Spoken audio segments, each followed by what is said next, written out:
AI has come for Gaelic music. It was inevitable, let's face it.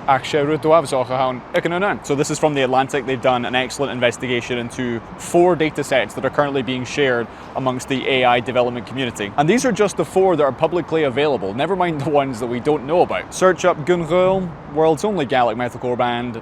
There we are. Songs that I wrote being scraped without my consent to train AI models, to generate worse versions of it, whilst also charging people for it. Something I find very galling about looking at that list is Namchria is at the top. It's a very personal song I wrote about a good friend of mine who died a few years ago.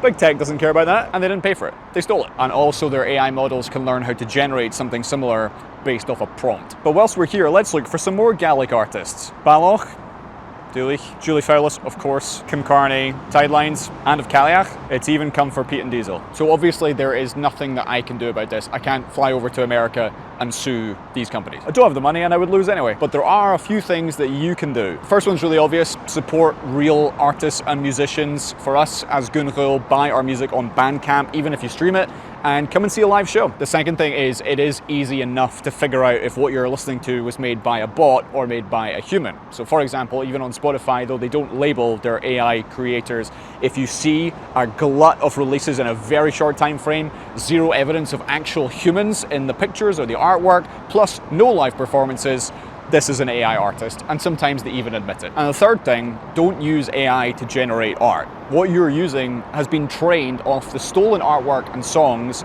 of people like myself, of millions of artists around the world. And if your response to hearing that is to shrug and go, I'm gonna keep doing it, then I can't help you. Support real artists.